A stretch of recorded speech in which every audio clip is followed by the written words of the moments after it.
Hi, I am a Chinook salmon from the Columbia River in the northwest area of Oregon and Washington. I've had a great life filled with lots of adventures, obstacles, and triumphs. Let me tell you about them. Let's get this story started.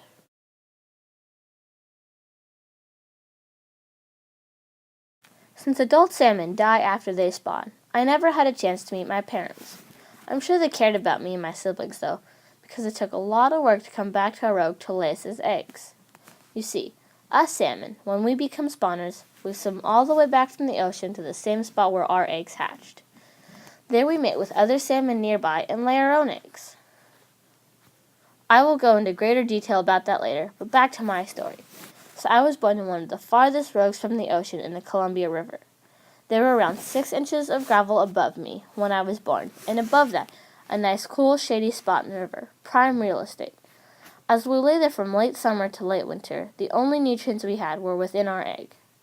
Later on, I learned that more and more eggs are not surviving because silt clogs the area between the gravel, causing water to not be able to flow through. This is thought to be caused by humans changing the environment. Sadly, humans causing silt to block water flow to eggs only foreshadowed some of the other obstacles I would run into later created by them.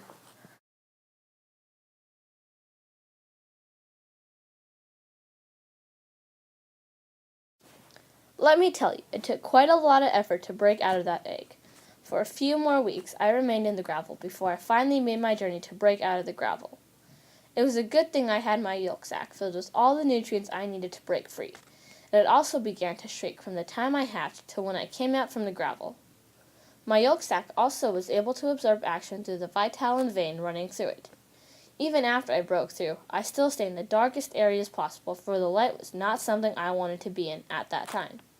Sadly, through this whole experience, many other groups of eggs couldn't come to the surface because of the silt blocking the gaps in gravel. Around only 10% of us made it out.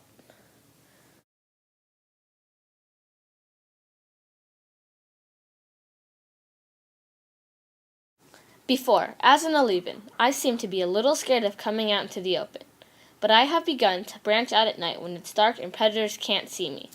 When I went up to the surface, I swallowed up as much air as I could to fill my swim bladder. That would help me float right side up in the water. Also, when I would go up to the surface, I would eat small insects in the river water. I also grew dark marks on my sides to act as camouflage from predators, but pollution caused by humans affected some other fry I saw who did not develop these important sources of protection. Eating all the bugs and consuming all the nutrients helped me grow to around the size of a human finger, hence the nickname fingerling.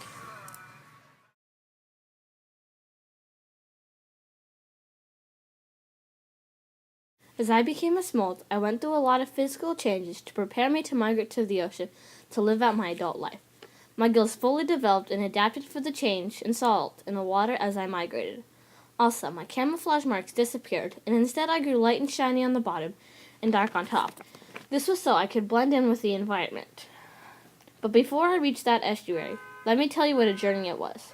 From my birthplace in the Columbia River, there were 4 major dams I had to get past: McNary Dam, John Day Dam, Dallas Dam, and the Bonneville Dam. Though they all had fish ladders, it was difficult to pass, and many other salmon migrating did not make it.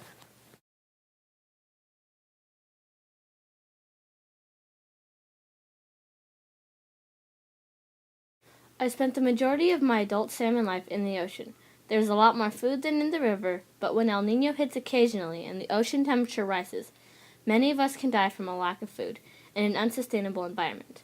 We Chinook salmon act as a keystone species in the ocean, as we are an important food source for a wide variety of ocean wildlife, like orca whales, bears, large birds, and seals. When we, who had not been picked by natural selection, reached full maturity and were ready to start the journey for spawning, we had to head back up the river to our home stream. Some Chinook salmon travel up to hundreds of miles to get back to their birth stream by instinct. Once we finally arrived back to the place where we hatched, we were ready to spawn.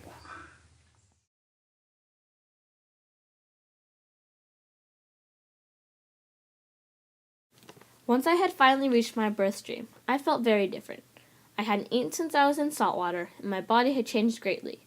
I grew large teeth, a hooked upper jaw, and a dark red new color to my scales. Not too long after I arrived, I found a lovely female with a prime spot on the rogue.